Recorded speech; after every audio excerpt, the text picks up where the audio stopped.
Welcome to Text on Text. This is Jed Sunwall. Today we're joined by Gina Trapani, the great Gina Trapani. We're going to talk about the book Tomorrow and Tomorrow and Tomorrow by Gabrielle Zevin. Before we get into this, it's just a great conversation. You'll see Gina's wonderful. I just want to take a little bit of time to talk about how wonderful she is. Gina and I have known each other for a very long time. Since sometime around like 2006, 2007. I don't know exactly when. We were both living in San Diego. We were both trying to do startups, and we were able to meet and become friends. And I just am so grateful to have her in my life. We hadn't communicated in a long time, and a few years ago, I had sent a text to her because I had some ideas about some stuff I wanted to try to start up again. And wasn't even sure if her number still worked, and it did. And she responded, and just every time I've asked for anything, Gina has been supportive and generous and helpful to me, and I'm so grateful to her. I'm so grateful for her being on this podcast, and you will be too. I really hope you enjoy this. I really loved it. All right. Welcome, Gina, to Text on Text. Thanks for having me, Jed. So happy to be here. Yeah, this is a real treat Yeah. to be in your kitchen. It is lovely to have you here. Thank you. And thanks for doing this with me. Yeah. So before we get going, are you a technologist? I consider myself a technologist. Yeah, I identify as a technologist. Although that's a very broad term. Yes. I would call myself a web person. I would call myself a person who fell in love with the web. I think Okay. there are like very serious technologists that are like, Yeah. I'm like, I just really like making stuff on the internet, which is like an open thing. Okay. So This is why we're friends. It's definitely, true. it Like, definitely yeah, is. yeah. Absolutely. Okay. Also, like, I feel like, full disclosure, you are the chair of the board of the nonprofit that I run. That's right. Yes. Radiant Earth. Yes, Radiant Earth. Thank you for doing that. Of course. I love working with you on Radiant. So, when did you know you were like? Oh, that's a great question. Well, yeah. How did you get started? Yeah. So my parents, my dad really loved gadgets and came home, much to my mom's chagrin, with a IBM PC Junior when I was about 8 or 9 years old, which Okay. was like one of the first early PC. I was an early PC person. Most people have that their Mac story. That's I was my PC. story. Yeah. Yeah, your Macs. Yep. So PC Junior, giant, expensive computer, and set it up in like the den in our home. Yeah.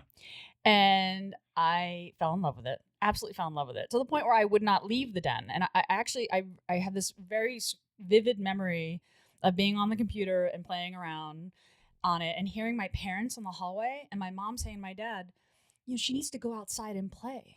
Like, she needs to go outside and play with other kids more. Like, look, like, this isn't healthy. And he was kind of like, but she knows how to, like, she's figuring it out. Yeah. Because anytime anybody wanted to do anything on the computer, they would come to me and ask me to explain it to them. Yeah.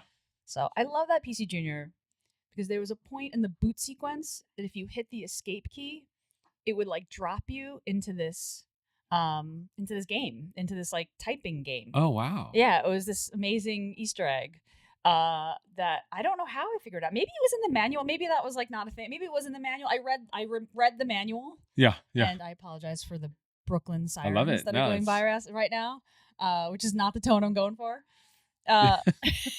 This is real life. It's funny, like this is real life. I wouldn't consider myself a gamer, but that was like one of the things that little Easter egg, that little game in the boot sequence of the PC Junior was like a pivotal thing for me. Yeah. So I was like, oh, computers are cool. That's uncanny. I mean, yeah, we got a Mac when they came out, and I was like 5 or 6 or something like that, and you couldn't keep me off of it because of Mac Paint. Yes. And then but also just like just doing anything on it, like typing, figuring out how the caps lock worked. Like, it was so compelling. Yes, just like figuring stuff out. Yes. My best friend who lived across the street was a huge Van Halen fan, and he and I spent hours trying to paint in MS Paint the Van Halen like logo, like the V and the H. Yeah. And just just completely absorbed, like just trying to make which is really funny, but I love just like figuring it out and using the tools and like seeing what was possible, Yeah. You just reminded me when I did an internship in 2025. No, That's next year in 2005. 2005. Oh, right. Back when I did 20 years internships. ago. Yeah, exactly 20 years ago. Yeah, a lot of things happened for me in 2005 too. And I had this moment where I'm like, oh, that was 20 20 years ago now. Yes. Yeah. So 2005, tell me about it. Setting up I worked for a nonprofit. It was an internship at this nonprofit. I was basically useless to them, but in Brazil, because I speak Portuguese okay, but whatever. I helped them write a grant. I'm okay with it, but it was basically useless. But it's now called Recode. It used to be called the CDI, the Committee for Democratization of Information Technology, which I won't try to say in Portuguese because I'll embarrass myself. But it was they would set up computer schools in favelas, so in the very poor, unincorporated slums of Brazil. And I remember, but they didn't have the internet, and so this was 2005, and I was like, oh wow, that's kind of weird. They don't have the internet. What are these kids getting out of it? And I go to one of the schools, and there's a kid drawing in MS Paint. Yes, a karate guy, and he wrote artes marciais, which is just his martial arts. And I'm just good. I'm like, God bless these people. This kid has MS Paint, and this is exactly what we want him to be doing. Yeah, I mean that's it's true. You, creative tools on a computer, even without so without the internet, did you carry around USB sticks and to install updates and stuff? How did you sneakernet? What was? Yeah, no, I mean, I think it was they had an agreement with Microsoft and stuff like that. So I think they would get help. They would get help to keep machines up to date and stuff like that. Great. And then of course the internet did come in eventually. There were some schools that did have the internet, and of course and in those places they would just watch YouTube or whatever. I mean, this is 2005, so it was pretty early days, but still people were just people were entertaining themselves. Yeah. So, but anyway, this is great. This is actually a perfect precursor to this book. Yes. Okay, so we're talking about Tomorrow and Tomorrow and Tomorrow by Gabrielle Zevin. Okay. Which came out I think in 2022, but I only read kind of just recently. Yeah. It was so funny that you asked me about to do the show, which I was very excited about, and you said, what about a book? And here's the thing, I'm an English major. There are many, many books in my life that I've loved. Yeah.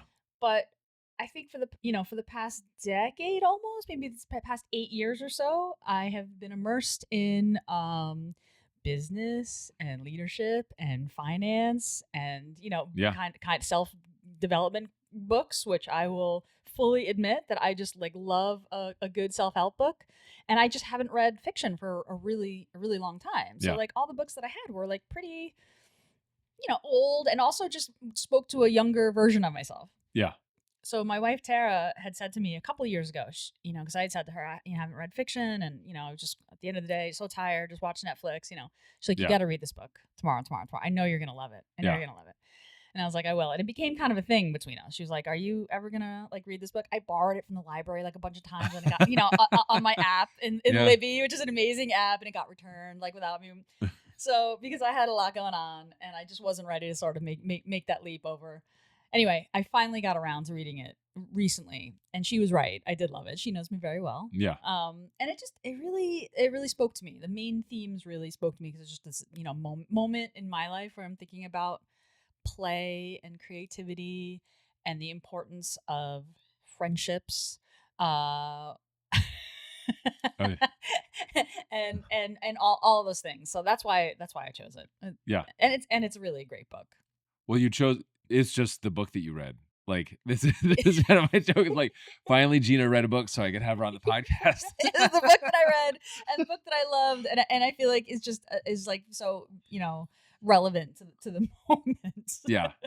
Our listeners aren't going to be able to hear their cats kittens squealing in the background. We're fostering some kittens who are very, very cute and very, very vocal. So they have opinions about tomorrow and tomorrow and tomorrow as well. Yeah. It sounds if we pick them up on the mics, it'd be anyway, fun. So okay, well, and it's just a really nice coincidence that you chose this book because I'd also read it. My friend Spencer had recommended it to me, and this is an experience. Every time I keep saying, I was saying to people in my life, friends, where I'm reading my first novel the first time. So I was like, what, for the first time in a long time. What book? Oh, I loved that book. My business partner, Chris, Tara loved it, friends of mine. And then you said, oh yeah, I love that. Everyone's reaction was I loved that book. This affection and, recognition in it. Yeah. So now I got chills. It's I'm excited to talk to you about it. Yeah. And how it landed for you. Well, so yeah, I mean, I was shocked.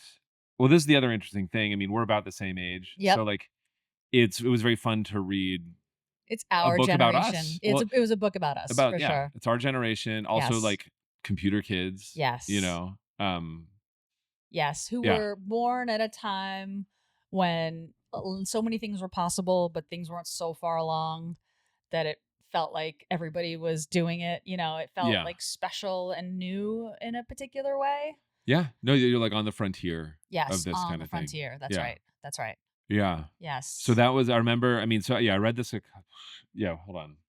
March of 2023 Hmm. roughly is I think what Hmm. I'm looking at my notes because like I journal about all this sort of stuff. So like I'm like I have a date stamp. Nice. Like yeah. So anyway, it's been a little while since I read it, but yeah, I Hmm. remember just Hmm. being struck by feeling such kinship with the characters With the just based on like characters. when it was written. Yes. I mean, Yeah, should we talk about what the like kind of what it was about a little bit? yeah. Why don't you read it more recently so Yeah. get your take?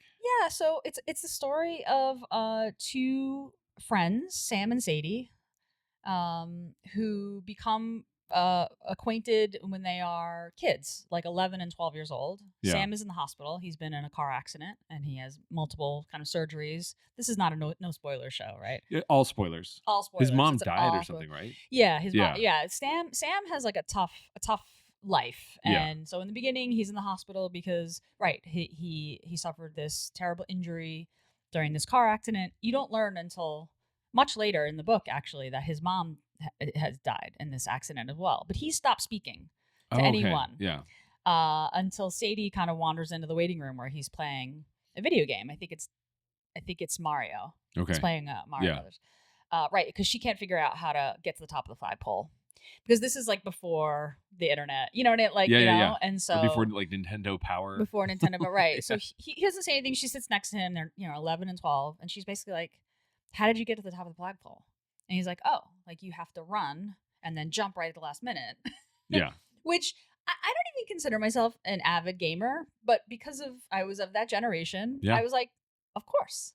Yeah. Like yeah. I can picture this happening. You hit B. You hit hold B B, you down hold with B your down, thumb, you and then run, you're and then you yeah. gotta leave. Right. You can't fall Yeah.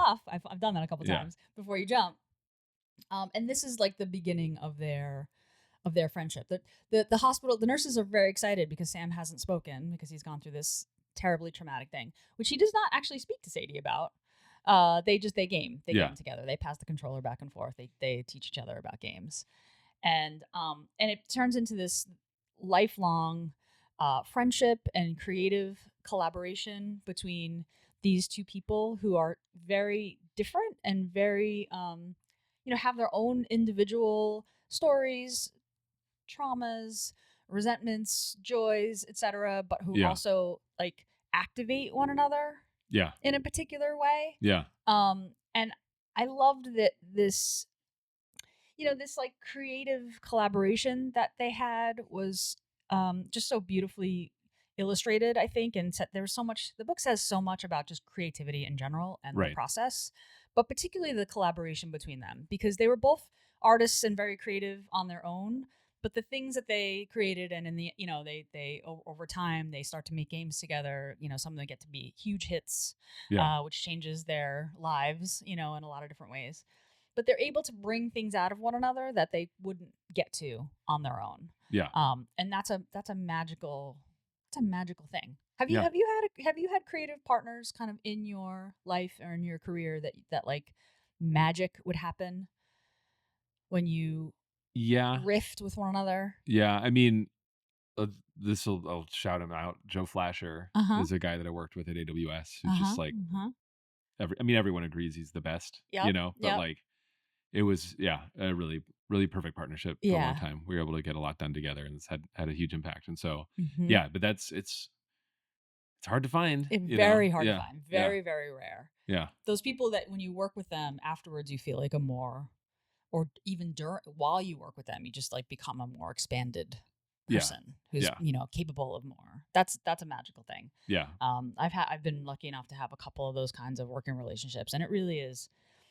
I think that it's, culturally, I think your traditional romantic relationship is the thing that like everyone's looking for, and that we Yeah. sort of, get the stories about those kind of relationships get told.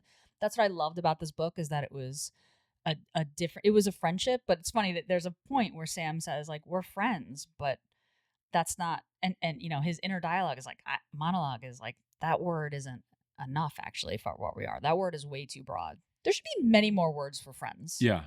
Many more Yeah. words for friends. Business lovers. Business. Yeah, work spouses, business. Yeah. yes, exactly. that collaborators, I guess, is the closest. Yeah, thing, yeah. Now, yeah, there's like a creative partnership thing. Partnership. Yeah, but Yeah. there's it's real for sure. Yeah. Like, when you're able to like really jam with someone. Yeah. And also like, and I think this is a theme throughout the book, like have a really quite a bit of power to hurt the other person. Yes.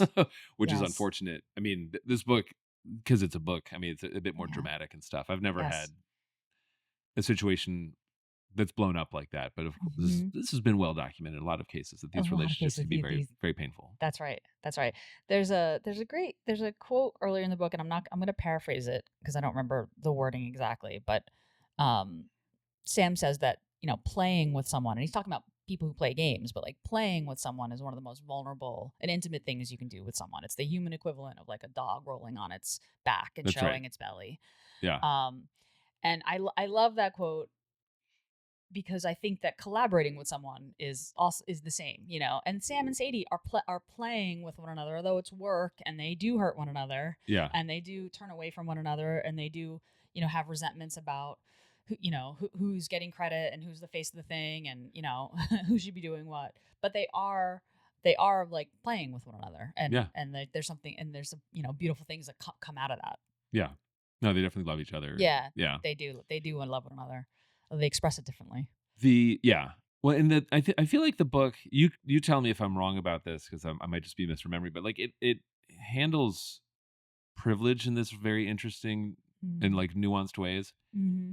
Is Sadie pretty? Is this clear? Is this? I think so. I get the sense that she's regarded as such. Yeah, and lived pretty privileged. Yeah, and then he is regarded as a computer genius, and then is also like he's frail. I mean, like he has to walk with a cane and stuff like that because of his injury. So he's mixed race. That's right, and so he ends. They have these advantages and disadvantages based on their station in life. Like she's a girl in tech. That wasn't really a thing. Yeah, and he's small, diminutive, shy, whatever, but also very talented. Yes. And as they become popular, he's regarded as like this lone mad genius, which is the industry loves its wonder boys. Yeah. The game company really wanted him to be the face of the thing. They wanted him to be and one of the main characters of their like breakout game, looks like him. That's right. The kid is like Ichigo. He's like vaguely Asian, I guess, and he's part Asian. So yeah. So he gets a lot more credit and FaceTime and kind of representation out there. Right. And this is one of Sadie's main tensions. And she's like, I feel like I'm viewed as like the supporting. The supportive wife. Right, exactly. When it's her idea. Like the game is her idea. Right.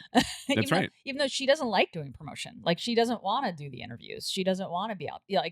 But there's this like tension for her about that. Yeah. That he's not really aware of.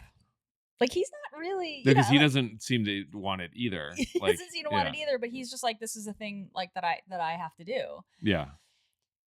He's, in pain because his injury is not fixed, but he doesn't want anyone to know about his pain. He uses games to get out of his pain. He doesn't tell her that actually going out on the road and promoting the game is actually literally physically like exhausting and painful for him. Right. Yeah. So there's a lot of, they're so frustrating as a reader. You're just like, kind of, will you talk to one another? Like, right. Will you share? Will you just say?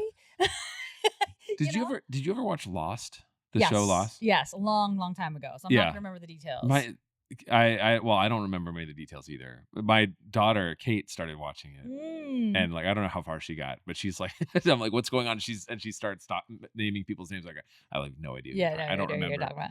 But Lost was so frustrating because they'd want to do all these cliffhangers, and it'd always be like somebody said something to someone else, and the other person just like stares at them, and then it's just like the show's over. I'm like, why did you not just Why respond? don't you just Like, right, exactly. Why don't you just talk about this? Yeah, right. I do remember this being a theme throughout the book of Yes. just like, come on, guys.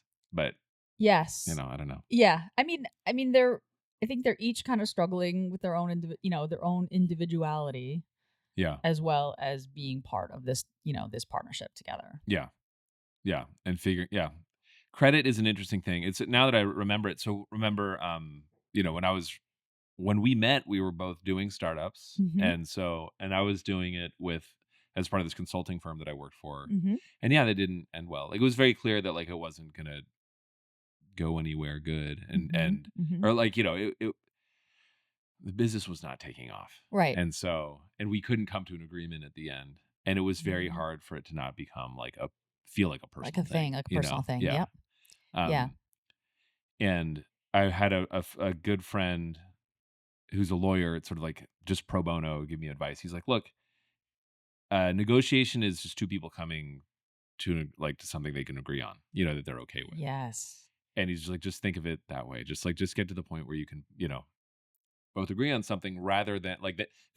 Yeah, I'm totally botching what he said. It was something like getting to a point where both people feel like it's fair, Yes. and like it's sometimes painful and hard to do. But yeah, Yes. when things become personal, it becomes kind of impossible That's to right. do.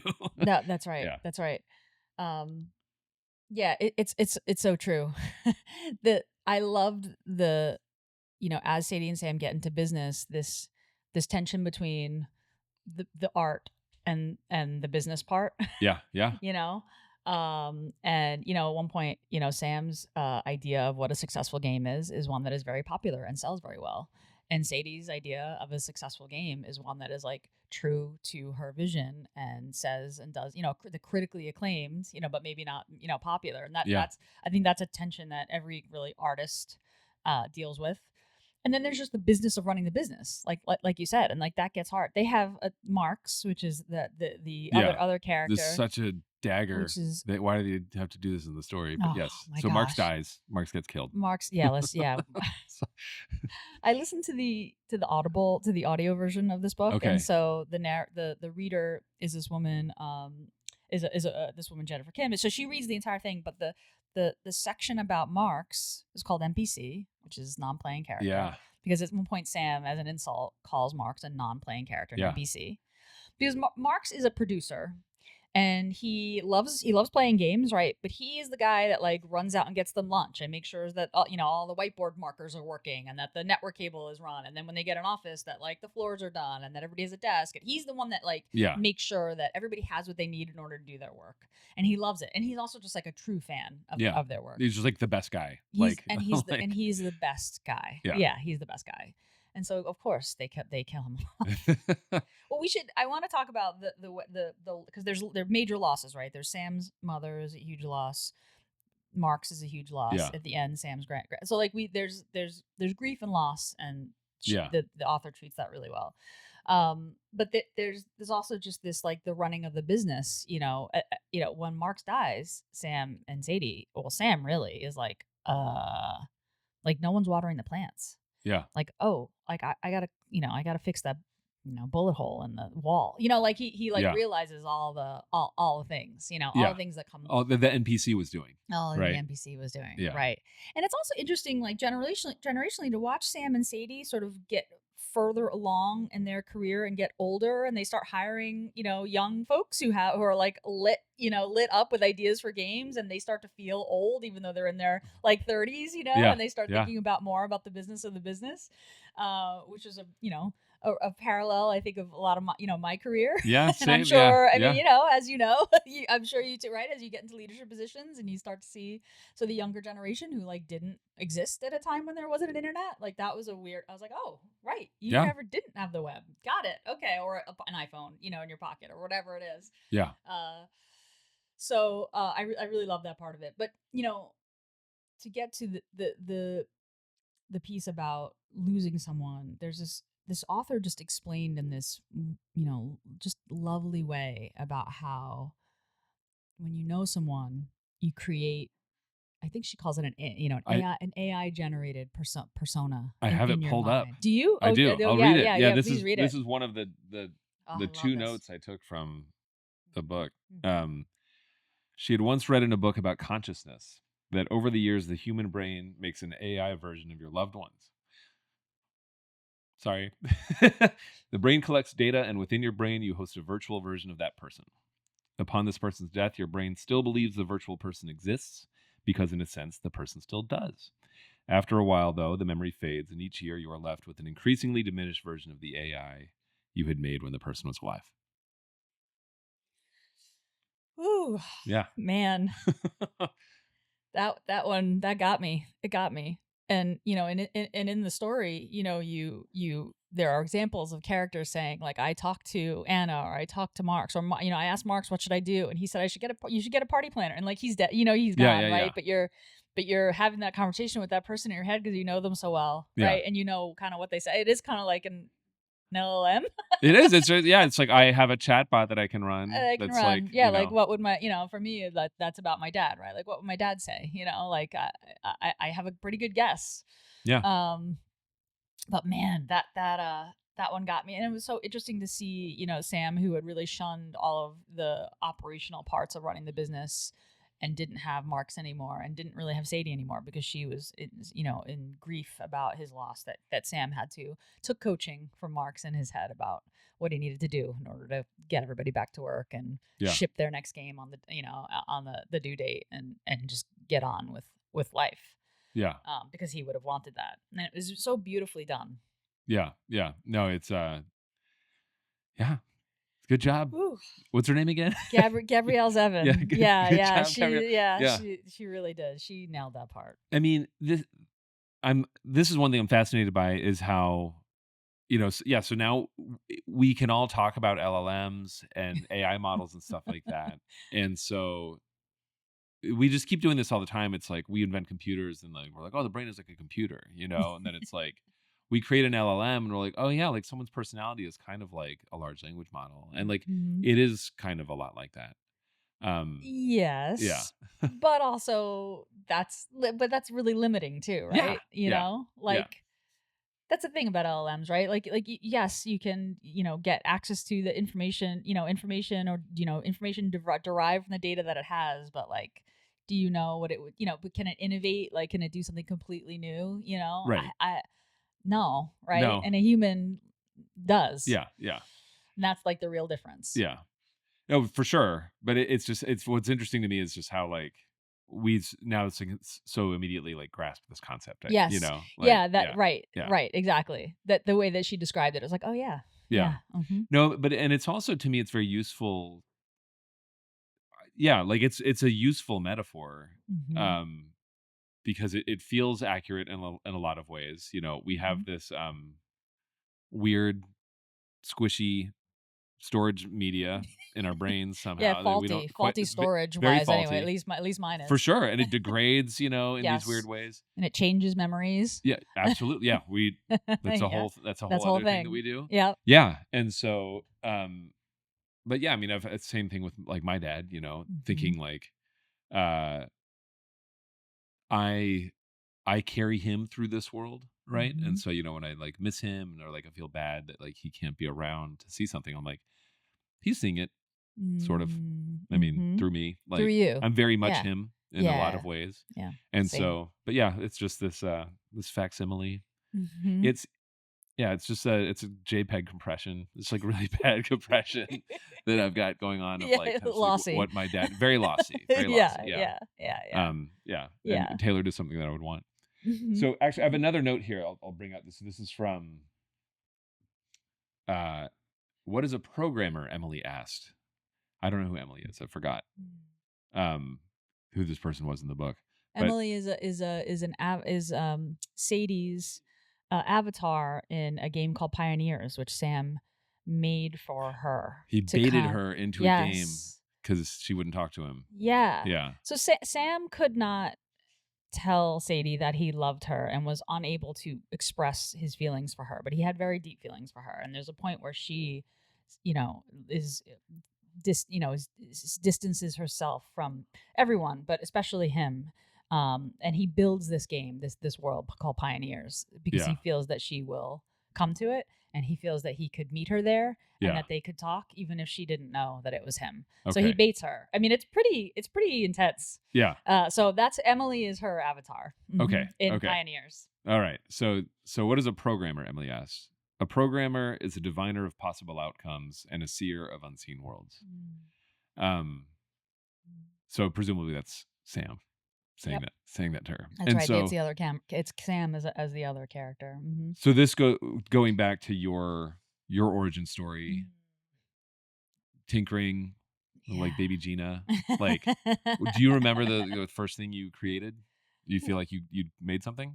I mean, the first code that I wrote, I was about 9. I was in 4th grade. I was taking a basic class at school, which I'm very, very privileged. I got to do that. My brother used to buy lottery tickets. Lotto ticket. Wouldn't recommend.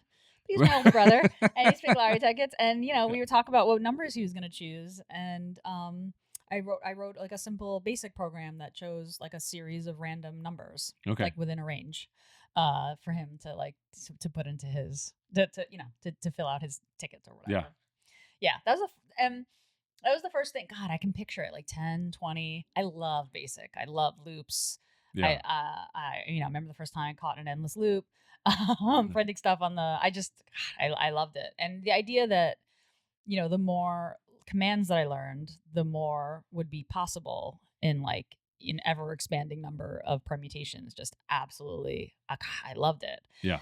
And there's also this sense of, and they talk about this a bunch in the book, when you're designing a software program, or in their case, because they're making games, a world, there's a sense of control, and you get to design the thing that you want, and the thing make the computer do it what you want it to do. And there's something in that. There's something delightful about feeling that control. I also would love when things would happen that I did not expect or I did not plan for, like an outcome that was possible but that I didn't see. Yeah. And then see it happen. I mean, debugging is really, really fun. Oh, what happened here? Oh, Yeah. Like figuring that out. There's a great part in the book about how at the time same-sex marriage was not legal, but San Francisco started handing out marriage license to same-sex couples, and a couple that works at Sam and Sadie's company flies out to San Francisco and gets married, and then judge strikes down, rescinds all the marriage licenses. This resonated with me. I had a similar kind of experience. Was married in California, and then Prop 8 passed. Our marriage was grandfathered in, but in this case, they kind of retroactively pulled all the. Anyway, Sam and Sadie, designed this, one of the first MMORPG, massively multiplayer online role-playing game. That acronym will always, I'll always have to think about that one. Yes. But they designed the game so that, anyone can get married to one another. Yeah. And this becomes a little bit a flashpoint in the story. Right. Which, leads to, I know this is all spoilers, but leads to Marx's death. Right. But this idea that you can create the world that you want to be, I love that. Even just in the little, whatever, it had to be 5 lines of basic to I want this number of random numbers within this range to print out on screen. That was huge for me. Yeah. Well, that's fun to think about, because you could also imagine that actually producing a winning lottery ticket that would have changed everything. You'd be like, yeah, this program did it, completely changed our lives. Yeah. Well,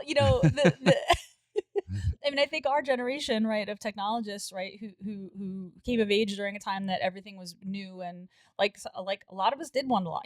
We watched our peers. Some of our peers win the lotteries. In the the situation of their company taking off, or the big acquisition or the IPO or whatever, right? Yeah. Sam and Sadie go through this. Sam doesn't have enough money to care for his injuries, right? And then they are deciding between 2 game deals.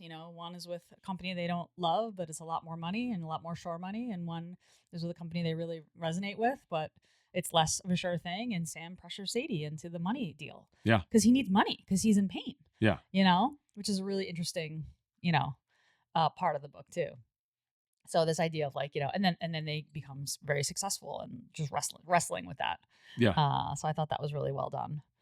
Yeah. But I mean, let's go back to the story of them creating a world and then being in a situation, being in the position where they're like, yeah, we can legalize gay marriage in this world. Yeah. And then it goes to, a programmer is a diviner of possible outcomes. It's like, yeah, you've created this world, Right. and it's very meaningful to people, so much so to this deranged person that decides to come to their office and with guns shoot and them shoot them up. Yeah. That's right. I have this saved. I meant to use it in the class I was teaching this semester, but I never got around to it. It's a headline from like, I don't know, early days of Facebook, around like 2010 or something like that. Yeah. And it was like, Facebook launches new newsfeed redesign amid unrest. And it was the point being that like it was this period when like Facebook was constantly changing its web interface. It was like even before, yeah, and they're just constantly working on new ways to design the news feed. Yeah, and every time they did it, everyone would be like, "I hate this." Yeah. And it was just so funny that because the headline was like, it was like for inside Facebook. It was like some blog that was just tracking Facebook. Got it. This is my job back then, was like doing social media stuff So for the government. Amid unrest, meaning users were upset that it was changing. Yeah. But it was just, I don't know if the writer was being cheeky or even thought anything about it. They're just like, this is how headlines sound. But it was like clearly like this very funny moment where I'm like, oh yeah, like this is a world that people are spending a lot of their time in. Yes. And if things aren't going well in it, they freak out. Or they feel like the rug's been pulled, or like their house, someone came to their house, painted the walls and rearranged the art, like without talking to them first. Yeah. Right. That was when things, apps like Facebook started to really feel like home, like this is mine, like this is my space. Yeah. Right. Yeah. It's part of your day. And then part of your day. Mm-hmm. You expect it to work a certain way. Yeah. Come to rely on it for certain things. Yeah. Yeah. And then suddenly it's all changed. Changes, right? The designers decided to redesign. Yeah. And that's a lot of power that they have over you. Yes. Yeah. And it becomes very obvious how much power when it changes. Yeah. Like, oh, this can happen without my consent. Yeah. I mean, they talk about how, when they legalize same-sex marriage and in this online game, and Sam has this avatar called Mayor Mazer, who performs some of the marriages, and how we get all this hate mail, and 50,000 people would cancel their subscriptions, and then 200,000 people would sign up, and there's this whole mishigas about whether should games be political, should games take a political stand. But if you're designing a world, right, you're making choices, right? So if you just make the choices to mirror the current world, which is kind of a boring game, you're not really doing anything like very special or interesting, right? And they got that. Yeah. I mean, but it also goes to highlight the fact that like, if you are creating a world and you want, let's say, millions of people to be in it, you are then governing millions of people. Like you're putting yourself in a governance role, where you do have to think about these things, and no programmers are taught to think about this. I mean, like, that's right, that's true. I'm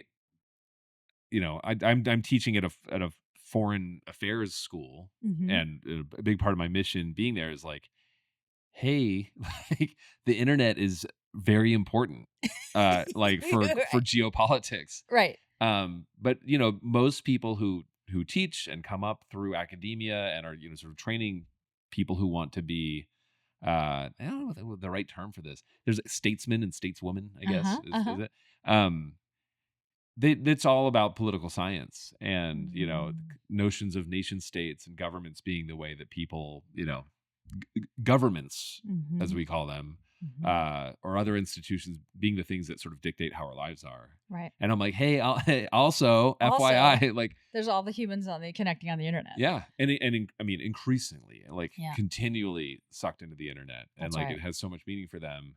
And so what's happening is simultaneously, people who are studying governance don't study the internet enough.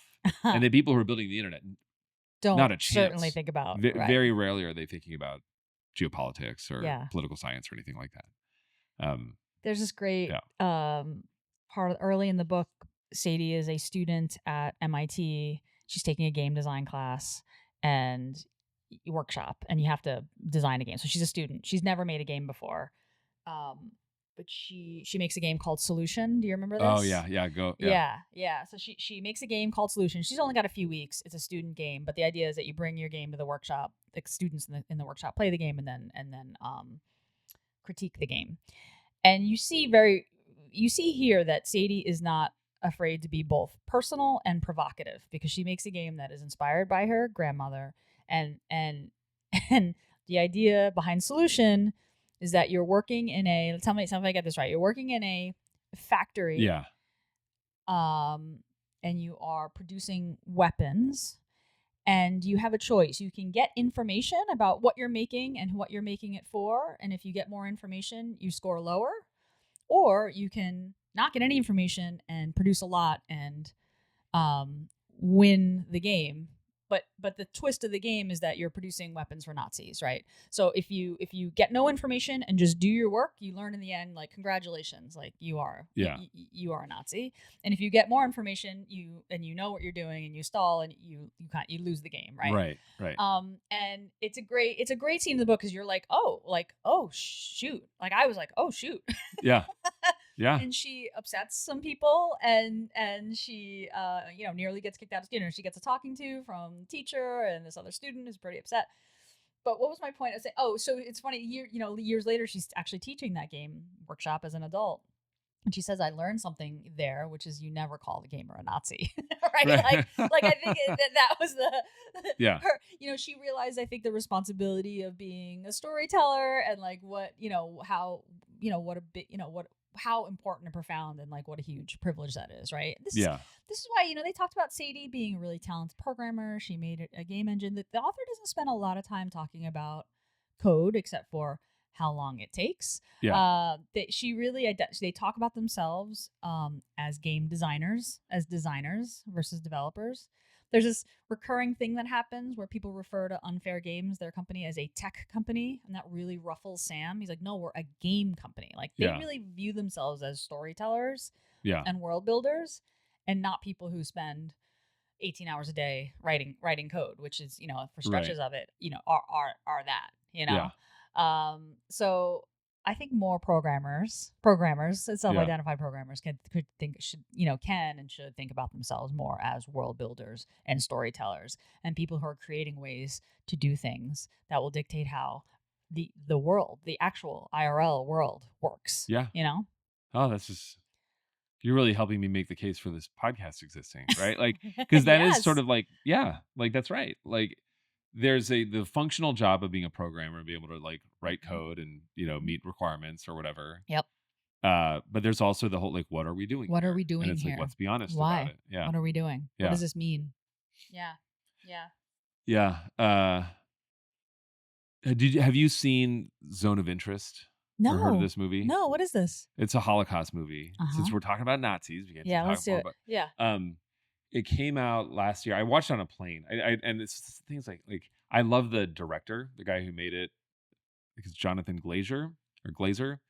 He directed the video for Karma Police by Radiohead, which is like a very weird video, but I love it. And then he made a movie called Under the Skin with Scarlett Johansson, where she's a body snatching alien. Ooh. And it's amazing. I'll take a note. I absolutely love the movie. It's very weird. The soundtrack is amazing if you like weird music like I do. But then he made this movie Zone of Interest, which I think was maybe won an Academy Award. I mean, I know it got a lot of attention, but it's about the commander of Auschwitz and his family. He has 5 kids. They live like right outside the wall of the camp. And it's a Holocaust movie that but you never like see the Holocaust, It's not like in your face, concentration camp footage. You hear it though, which is disturbing. But really what it is just like, you're seeing this guy do his job. Yeah. And he's about my age, white guy. And I'm like, you're like, oh, this is a guy who's just good at his job. Is right. Getting the job done. Yeah. Who defines the job? He has relationship with his family, he doesn't seem like the worst dad or the worst husband or anything. Loves like his that. family. Yeah. Goes to work. Yeah. Does the job, comes home. That's it. And you just sort of see, and so, the movie is it's a bit of a weird movie because it's not a ton of narrative or much of a narrative arc, but like he's clearly the protagonist. I Mhm.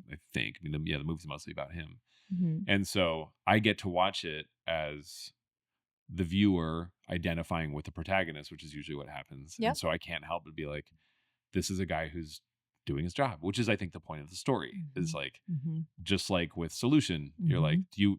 you're playing this game so that you're going to be good at your job. Right. How much do you want to know about what your job is, or Right. how much do you want to think about this? Yep. And I think we should talk about you being an English major. I do think this is like, it's good that you're reading fiction again, Gina. It's great. It's great that I'm reading fiction again. uh, because I do think the humanities and literature Mm. a big part of what they can do, and I hate to talk about it as like a functional thing that we should be like a vitamin we should be taking or something like that, Yeah. but do force us to think about these things. Yes. Um, Yes. And yeah, just expand the imagination and make those connections between things. Like it was I'm at a point in my career where I'm taking a moment to just be like, what? Like get back in touch with the things that bring me joy and that I actually really care about. Not because I should and I'm doing my job and taking care of my family, but because that like it comes from, within me, right? So yeah, like in art and play and listen and storytelling, those are the ways, that was so interesting to me just to observe my own self and the pieces of the story that like really spoke to me. I was like, oh right, I loved King's Quest. They like yeah. I don't. Did you play King's I Quest and did at Space a Quest friend's as a house. kid? Yeah, Yeah, yeah, yeah, loved yeah. it. I can still remember like the sound that the drive would make, the floppy drive would make when Yeah, when you went to the next screen. It was like bah, bah, yeah, bah, bah, bah, bah, bah, yeah, like yeah, to go to yeah, the next screen and how like much effort, like 'cause you have to wait like a couple beats to yeah, load. And you'd be like, wait, do I really want to go over there? I was like, I'm gonna play some King's Quest. So look, I think yes, I think reading fiction in the humanities, right, it makes you think about the why and the bigger picture, and also like and to understand, I think yourself and what's most what's most important to you and what you want to expand in yourself. yeah. Well, actually, I'm going to bring up another line, the one about the gates. Oh yeah. Um, and yeah, shout out to Spencer who recommended this book to me, as he's my best friend. Aw. Yeah, from forever ago. And Aw. so He recommended the book he to you? recommended the book. I will generally read anything he recommends. And anyway, he shared this on social media or something. Sadie walked under the gates one by one by one. I don't know. It's a little like nod to the title, Tomorrow and Tomorrow and Tomorrow. So Yeah. yeah. Yeah. Sadie walked under the gates one by one by one. At first she felt nothing, but as she kept moving ahead, she began to feel an opening and a new spaciousness in her chest. She realized what a gate was. It was an indication that you had left one space and were entering another. She walked through another gate. It occurred to Sadie, she had thought after Ichigo that she would never fail again. She had thought she arrived, but life wasn't always arriving. There was always another gate to pass through. Until, of course, there wasn't. She walked through another gate. What was a gate anyway? A doorway, she thought, a portal. The possibility of a different world. The possibility that you might walk through the door and reinvent yourself as something better than you had been before. By the time she reached the end of the Torii Gate pathway, she felt resolved. Both sides had failed, but it didn't have to be the end. The game was won in a long line of spaces between gates. So, to clarify, both sides was a game Both that sides failed. was a game that followed their huge breakout success, which failed commercially. Okay. And So- Sadie was wrestling with the idea that like they'd had this big hit, Yeah. and then there was a failure, and what did that mean? Like, what Yeah. did that mean for her, and would she ever be able to come back from that? Yeah. Everyone's darling becomes everybody's, like the critics punching bag. Yeah, It was like exactly. it was that kind of thing. Yeah. There's I remember hearing there's the woman who she's produced a bunch of movies, but she was one of the producers of The Life Aquatic, the Wes Anderson movie. Mhm. And she came out of a screening and somebody was like, that was so brave. And she's like, oh no. Oh no! She's like, Oh no! That's not right. like, oh, no, you're not supposed to say that. Like, I wasn't trying to be brave. Right, Like, right. Bravery was not Yeah, what I was trying to do, and that's Yeah. what she knew. That's Yeah, what she knew. yeah. But anyway, but we've both had startups that didn't Yes. come out the way we would hope, which is the way most startups go. Yeah. What's You've the done lots of euphemism? stuff. People say I learned a lot, which is that's is right. code for like that thing failed. Yeah. And it was bad. Yeah. Or, I mean, this also happens. I mean, I know I've had this conversation with you and you're in a job that you don't like. And you're like, Yeah. I'm learning a lot. I'm like, Learning a lot. I know you get out. Like, I know. We have that, and you're like, oh. Yeah. you looked at me with like very kind and sympathetic, like, Yeah. oh, okay, you're learning a lot. Yeah. Okay, let me know how Sounds it's like you're going. enjoying that. Sounds like, Like, yeah. Is that good? Is that good for you? yeah. It's okay. It's gonna be okay. You keep learning. Yeah. Yeah.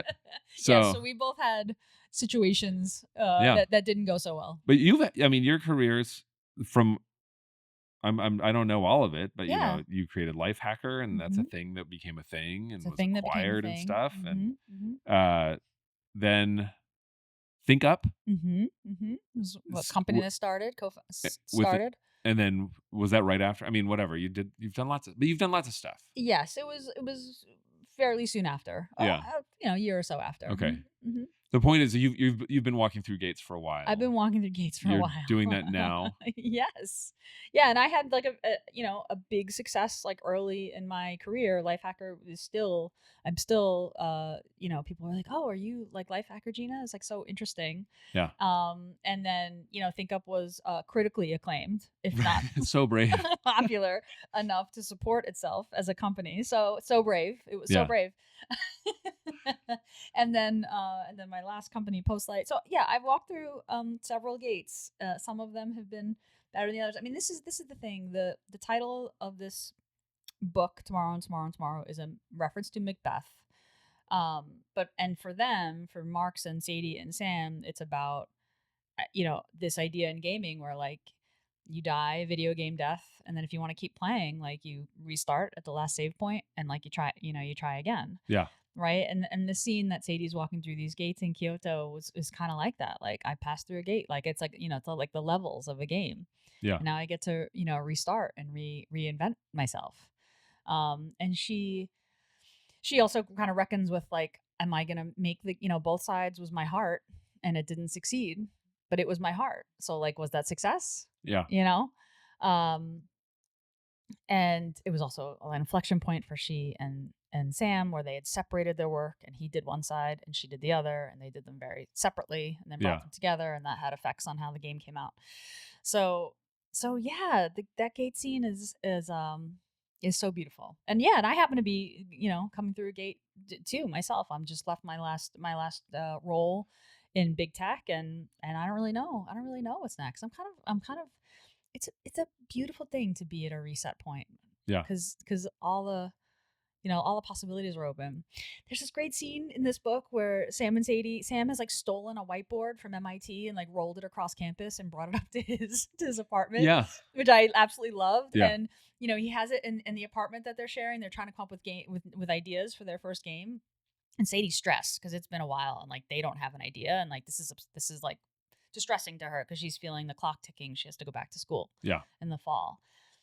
And Sam says, but Sam, like, and I'm paraphrasing again, but he says, like, I love this time when you don't have the idea because it means that literally anything is possible. Yeah. And I just, man, that I remember exactly where I was in Prospect Park as I was walking when I heard that line, because I was like, oh, that's so beautiful to just be like open to possibility without feeling pressure of like needing to just get something done, right? Because again, going back to what you said earlier, like you have to take a little time to think about the why and where, and not just do a job. Yeah. Just for the sake of doing the job. Yeah. Well, there's also something, I mean, this is some peace I've found with myself over the past few years, realizing that like I do just do stuff. Like I'll do something. Like it feels good to do something. Yeah. It does. Well, yeah. I mean, I can't help it. Yeah. But what the problem is with myself is that like I will stress out. I'm like, oh, I got all this stuff to do. Like, am I going to get it all done? Like, am I going to, I'm like, you know what? I'm 46. I've just done stuff. I just keep doing stuff. Like I will I will get something done. Like I don't have to burden myself too much with worrying about whether or not I'm going to do something. Yeah. Same with you. You have walked through many gates. You're going to just keep walking through. You're going to do something. Mm-hmm. So, yeah, absolutely. Yeah. Yes. Yeah. I mean, I think that being in, me closer to the second half of my life than you are, like barely. You get you get that luxury of being like, oh yeah, no, I've proven, I know that I can get stuff done. Like I know how to do that. But now I get to really kind of take a minute and be like, what I have a limited, the limitation is not my capability. Yeah. The limitation is like my time and effort. Right. And like, what things am I going to put my time and effort against? Right. It do you have becomes any so ideas? important. You don't have to say anything. I'm going to be, reading more fiction Okay. and feeling joyful about open whiteboards Okay. a little bit more. No, I am excited. I mean, look, I think I've been I've been paying attention to the things that are exciting to me, and I think going back to what I said earlier, I love the web, and I love it as a way to publish, and I love it as an open place. I don't want to type into text boxes that other people design anymore. Like I love the idea of making your own pages, but I'm also just very still lit up by this idea of like open protocols, right? This Yeah. is so much what we work on at Radiant. Right now I'm excited about some of the new federated web stuff that we're seeing, like the AT protocol on blue skies, and I think is really interesting. And I'm getting back to like just old school, like writing a blog, Yeah. like I'm all about it. You get Oh wait, to should I like be reading your blog? I don't I haven't I haven't shared it yet, but I Okay, will. When I okay. do, you will be required. It will be Okay. required reading for you.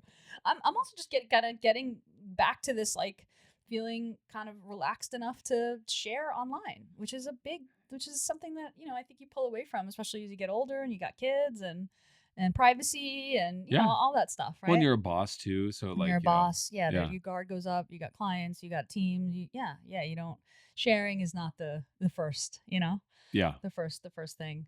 So so that was a long-winded answer to say that I'm not sure yet, but All right. I'm enjoying exploring Well, a lot good. I'm not Sadie. I'm not feeling like stressed about not having an idea yet. Yeah. And that's kind of You're a lot older than Sadie. I'm a lot older than Sadie. That's right. No, we both are. I mean, so when Measured Voice, that was just the startup that I was running. Gosh, I haven't heard that in a long So time. it's an amazing name. Like it's just like that was the sort of the hardest thing to let go, is that I feel like we had a great brand and URL. Like it was just like it's good. Yeah. But anyway, when it was clear that wasn't going to work, and it was very it was painful, Tough, and frustrating. It's hard. I think I may have shared this with you before, but I saw this tweet from Ricky Gervais that said, "Always remember, no one cares." And I was like, and it's all the tweet says, and it's just like, it was so perfect. It's true. It's like profoundly true. Yeah, there's like a Tig Notaro quote that's like, good news, nothing matters. Terrible news, nothing matters. Like it's like yeah. Yeah. But yeah, no, Tig is good with stuff cares. like this as well. Yeah. It turned out to be so liberating. It stuck with me for so long. And it became so evident when I would talk to like my family or my friends, people who love me, people who like I know care about me. Yeah. Could not care less about what I was doing at work. Yes. It's so true. They're like, "Oh, you seem upset." Like, are you okay? Yeah. Like, do you need a meatball? Well, my yeah, mom exactly. would say that. Yeah, basically. Yeah. Can I make you some pasta? Yeah. Like, sit down and rest, honey. Yeah. Like, That's it. Yeah. You, like, what's going on? You doing okay? You do computer at work? What is it? Right. It doesn't matter. It and so doesn't matter. No one cares. It doesn't really matter. And I mean, that's why I think this gate scene is so interesting. And imagining Sadie can deal with this failure and be like, wow, that was a total failure. Yeah. And then realize like, and again, there's tomorrow. Yes. Exactly. We're still here. We can still move forward. That's right. That's right. Yeah. So we'll just make sure we cover all the spoilers. Yeah. It's tomorrow and tomorrow and tomorrow. It comes from Hamlet. Marx is a Shakespearean actor. Yes. I think it's Macbeth. Yeah. Marx is an actor. He's a student actor. Yeah. Really into theater. Yeah. Until he kind of hooks up with Sam and Sadie and realizes like, I want to help with this game. Yeah. And then did he and Sadie get married? But they were together. She was pregnant with his kid. Yes. Yeah. So Marx and Sadie for a long time aren't. He's always kind of interested in her. He asked Sam early on, like, is it okay if I ask her out? And Sam was like, I don't have feelings for her like that, but you shouldn't ask her out because we're colleagues. Yeah. Which is like a very and she's sort of dismissive of him, but they spend time together. And actually, that gate scene is when I think she comes through those gates and he's standing at the end, kind of with his arms out a little bit. and she like sees him differently in that moment. And Amazing. they've been friends for years at that point. Okay. But they're in Japan and they're visiting his family, and so she's met, his friends and parents and has seen him in like kind of a new light. So part of her, going through that gate is seeing Marks, and yeah, they wind up getting married and having a child and buying a house and all that. So his death is particularly devastating to her. Number one, she hasn't had a loss. She hasn't experienced a loss like Sam has. Yeah. But she not only loses her business partner, he's the CEO of Unfair Games at that point, their company, but she loses her life partner. Yeah. So she kind of falls off the map at that point. Yeah. Understandably. Yeah. Yeah. Without dwelling too much on that, like the super sad part of the story, which again, just like it was I'm kind of angry devastating. about it. Yeah. Yeah, it was. My wife was saying that she recommended the book to a friend, and that the friend was reading it, and then she got like the text in all caps that was like, "Marks dies." Yeah. Yeah. And that's how you feel. You're like, "Marks dies." Yeah. What? Yes. How could you do this? Terrible. Absolutely terrible. As it was happening, I was like, "No, this isn't. No, this can't be." Like I was in like, that's when you know that a book is well done. Am I remembering? There's this very weird chapter where it's like you're in a video game flying over fields, and it's like it's Marx's it's Marx's brain. It's because he was shot, and then he's like he's conscious enough to have thoughts, and so you're in his, and he's in essentially a game in his mind, but then he also can hear what's happening in his room. So his parents come, and Sam and Sadie come, but he can't talk to them. He can only hear them. Yeah. It's yeah. Okay. It's very well done. Despite what I said, let's not dwell on that part. Okay. Talk about relationships and gates. I mean, this is a wonderful book about relationships. Yeah. And yeah, like getting married or having a kid is like these, you can't imagine your life, I can't remember what it was like to not have kids. Like it's unimaginable to me. Yeah. Like I watch people, like who don't have kids for whatever reason, and I'm just like, I just can only imagine what that's like. Like, and I'd remember my own life before it. Right. I'm like, how long was it that you and your wife were married? Before you had children? I'm curious. So about 3 years. Interesting. Okay. Yeah. Something like that. I mean, I was raised Mormon, and so from the Mormon standpoint, I was like way late. I was way behind schedule. Yeah. So I wasn't in like a huge rush or anything like that. But I do remember clearly at some point realizing I had to say it out loud. I was like, I'm ready to have kids whenever you are. And that was like, that's maybe like 2 years into the marriage. Yeah. Interesting. So interesting. But yeah, there's actually something I read recently about this thought exercise of it's something like, can you imagine? It's like if you had the option to become a vampire, and like you knew a bunch of people who had become vampires, and they're like, yeah, it's awesome, like you should do it. But like, you don't know what it's going to be like. You can't undo the situation. Yeah. But like, it's a step you can take. Like, do you do it or not? Yeah. And I think the thought exercise is supposedly, I'm totally botching this. There's like a great blog post about this that I'll share from put in the show notes. I'll put in the show notes. It's from a site that used to be called Brain Pickings, and now it's called else. Marginalian. Yeah. The woman who Maria does this. Popova? Yeah. Popova? I don't know if I'm pronouncing it correctly. That is a great, she's a wonderful writer. My God. And just been doing it forever. It's like such a gift. Yes. Again, the web. A blog. Doing it forever. Yes. I don't follow the blog, but it just keeps, every now and then it just finds its way to you because it speaks to you. Yeah.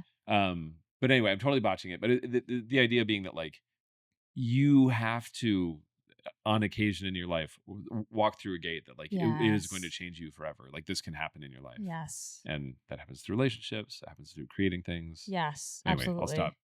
Yeah. I mean, I loved, there's a piece about identity. There's a whole piece about identity and possibilities in this book, right? Like Sam talks about how, or Marx, talks about how he's part Japanese, part Korean. And so when he's in, or is it part Japanese but he talks about how, in each place he's parts of something, but in each place he's the other, right? Like he's not full anything. So he doesn't really belong anywhere.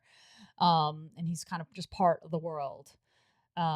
Sadie talks about how Sadie never wants to get married. I don't believe in that institution, but same-sex marriage should be possible for Yeah. people for whom it is not possible, right? This idea of like who you are and what's possible for you, given that when I came out, I came out as queer or gay like very very early, and in my parents' mind that had really just shut off the possibility that I would ever get married or have a child. Yeah. And I realized they were grieving that, you know, life that they expected that I would have as their daughter, which surprised me because I hadn't thought about that I was giving up that life Yeah. for the life I was choosing. And in reality, I wasn't, because I did get married and I did have a child, but Yeah. I very much like opted into that. And my wife and I were married over a decade before we had our child. So it's funny. I really remember that era of us being a couple. Yeah. A child, less child free, depending on your Yeah. couple, like in a very particular way. And I love my daughter and I love our life. But there are times when I'm like, I think that couples that don't have kids like have that's a beautiful generative path. You know what I Oh, mean? yeah. That is like completely, it's just I chose a different one, but I felt like I kind of had to like opt into it For because sure. I was an other, and I love this about the Interesting. stories, that they, all three of them in different ways, were kind of others, right? Yeah. Standing outside of sort of your mainstream or your predetermined path. And so I think it made them great game designers, and I think that made them people who are willing to be provocative and go against the rules in the worlds that they created, because they were like, I'm not of any one particular Yeah. world. Yeah. Well, no, and also, I mean, I hate to say this because it's like the cheesy line from a movie, but they complete each other, right? I mean, like, yeah, and that I mean, kids will do that for you in a totally crazy way. yes, But you don't need to have a kid to do that. Like, I think just relationships are the most important thing, yes, right? And yes, yeah, we're all others, I don't want to like get into like conversations so much around like intersectionality and this and that. Sure. Like, some people are more other than others. Or Yeah, for like sure. Yeah. But like, everyone wants to belong. Mm-hmm. And I assume, this is an assumption, and maybe there's some people out there who are like, no, I fit in perfectly fine and everything's great. Like, but I assume that everyone wants to feel like they're on the outside a little bit. Yeah. Mm-hmm. Yeah. And they want to fit in. That's true. And that happens through real relationships. And That's true. That's true. Yeah. That the tension between relationships and work and how they interplay, right? And the sacrifices that you make one way or another. Like it's done really well in this book, and even when your relationship is really built like based on the work. Like Sam and Sadie are at their most kind and generous and loving and childlike together when they are talking about games, or like design, making, ideating on a game together. Yeah. Which is it's a beautiful portrait of that creative process. Yeah. No, it's a great book. Is there anything else you want to talk about? Well, I want to hear your take on this. There was one other thing about the book that came up, and this is part of the creative process part, which is that this idea. Have you heard of this? Have you seen this Ira Glass video? This idea that there's of the taste gap. That like when you want to make something, you have like a vision in your head for what you want it to be. Yeah. And then you try to make it, and your abilities fall, short of what is in your head, right? And it's like this frustrating thing that like you can see it in your head, but you can't make it, like you can't realize the vision because you're just not that good at the work, you know?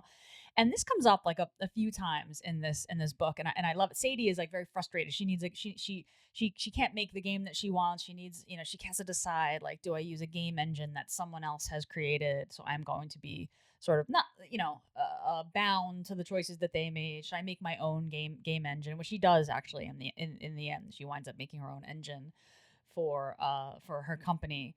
And she derives just like this incredibly, great satisfaction from that, because they build a few games off of the engine, although the engines become obsolete pretty quickly because the technology was moving so fast. Yeah. But this struggle with the taste gap struggle, which is something I struggle with, especially now that I'm sort of dabbling and playing and trying to make a few things here and there. I'm realizing it's such a beautiful thing to be bad at something, because Yeah. It's actually good for someone who's had some success and walked a long road to like remember what it is to be bad at something again. And Yeah. that process of learning and like learning things pretty quickly and achieving stuff that you couldn't yesterday, today is like this awesome feeling.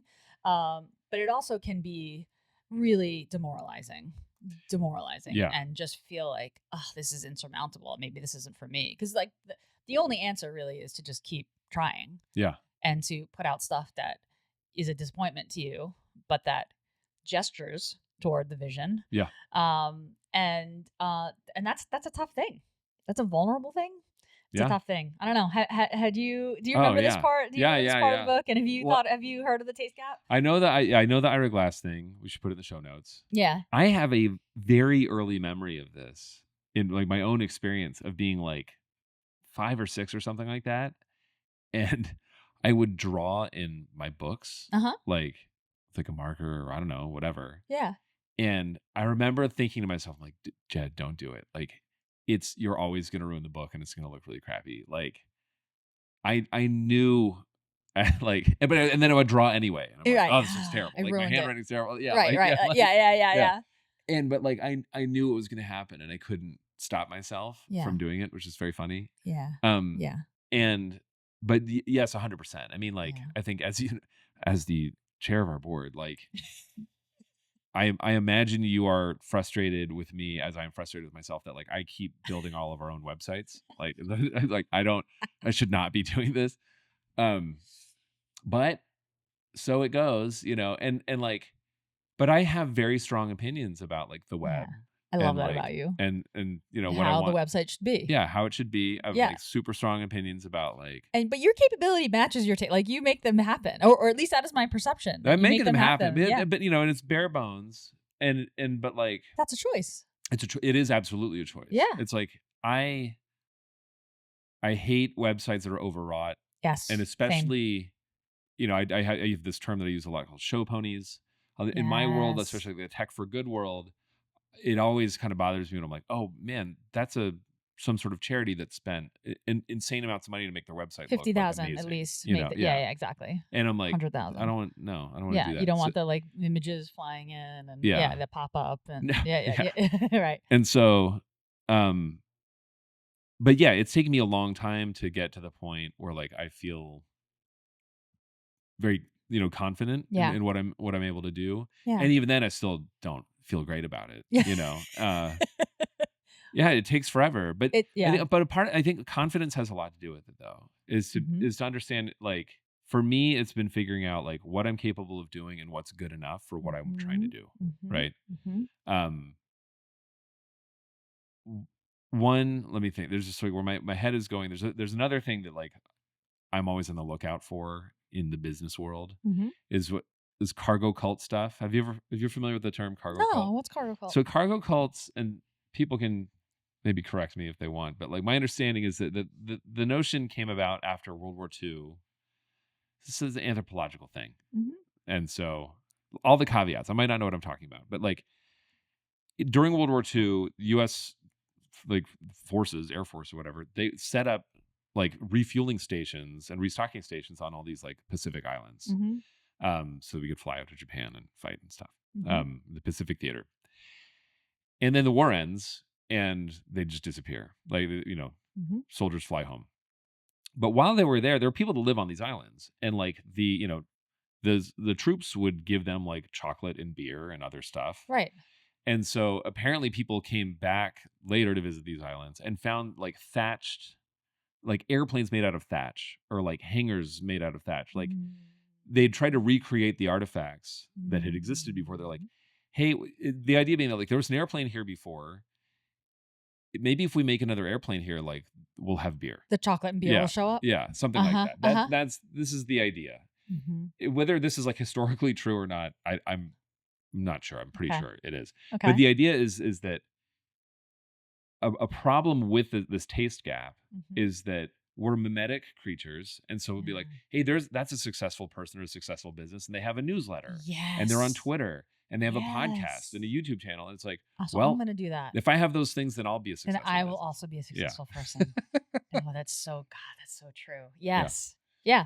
So you're pushing against that. I push against that. And yeah, I think for me, I've just been able to like, I'm just much more cautious Yeah.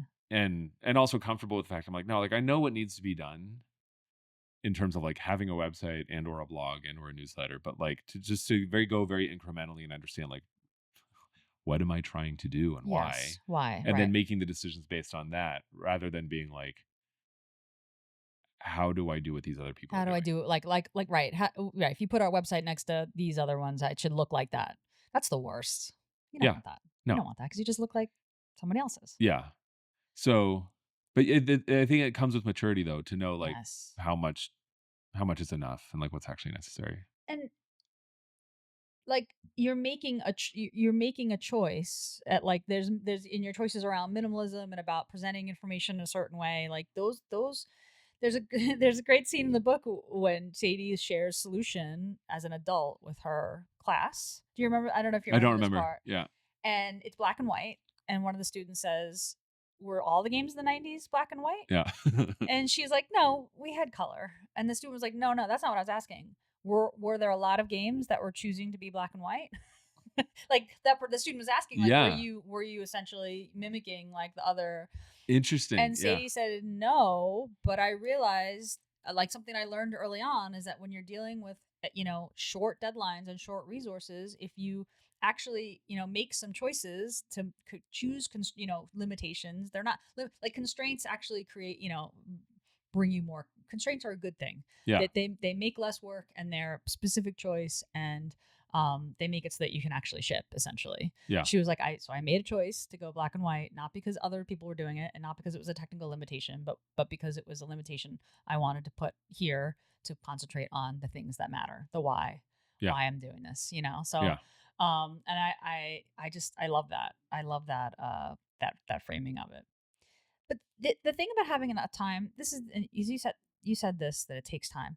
Making things takes time. Yeah. Like building craft, like getting really good at your craft takes time. And it takes a lot of things, like a lot of failures, a lot of things that you crumple up and throw into the waste paper bin. And that's not a waste of time, right? That's like you like learning, Yeah.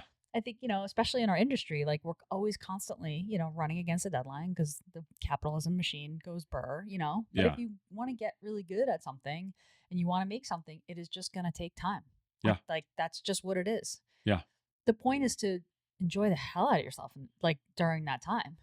Yeah. Like, Right. that's as a human. Yeah. Of course there are businesses to run and nonprofits too. Yeah. To operate. No, but I mean, I've just been thinking about this a lot recently for some reason. This idea, like we should all go much easier on ourselves, Yeah. right? And understand like these things take time. Yes. And failure is part of the program. Yes. I mean, I don't even like we even want to call it failure. Absolutely. Like it's just you're just doing stuff. Yeah, you're just And doing stuff. Sometimes you get to keep doing the thing, and sometimes it you doesn't don't. make sense Sometimes to keep you doing pivot. Sometimes you go through a gate and do a new thing. Yeah. And sometimes it's going to be a wild success. I was at a talk. This online artist was talking about how she'd have projects that she'd work on for months and they would barely make a splash. She's like, and then one day I had a silly idea and I just banged it out in a couple of days and it like went viral. She's like, there's no there's no correlation. Yeah. Like you would think, but you just keep going. And she's like, and then you don't spend any more time, grieving or celebrating one or the other. You just go on to the next one. Yeah. You just, because that's the thing that you love to do. I think that's sort of the life of a creative person, of a crafts person. And I'm in. I want to be on that. Yeah. Whatever that looks like. Well, yeah. I'm glad you are. Yeah. And like we discussed before, you'll keep doing stuff. Yeah. I mean, yeah, I think I'll consider both of us very lucky that very lucky. We know what we like to do and we can do stuff and we do it. And you have that compulsion to want to do stuff. Yeah. It's a good thing. Yeah. It's a good thing for sure. All right. Well, this was so fun. Yeah, I love talking you. about this, but let's talk about books a little bit more. We'll do it again. Reading fiction. We're going to be doing this again. Okay. Yeah. Deal. What should I read next? Oh man. Think about that. I won't put you I'll on the think spot about right it. now. You think about Actually, Ted Chiang, I think I would recommend to Yeah? you. It pairs nicely with this. Okay. In that he writes about software development often. I mean, he's an actual he's an actual programmer at some point. I think he used to work at Microsoft for a while, but like very interesting. Yeah. All right, So, cool. I'll check it out. All right. Thanks for having me on, Chad. This was a lot of fun. Of course. Yeah, we'll do it again.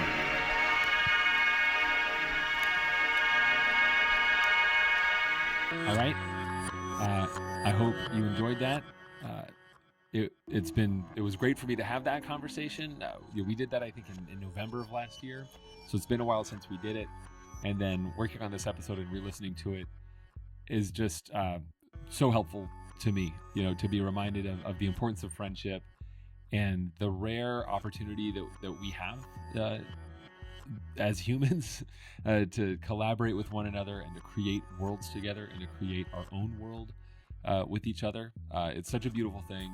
Tomorrow is such a beautiful book. Thanks again to Spencer for recommending it to me. I'm really glad I read it. Really glad I got to have this conversation.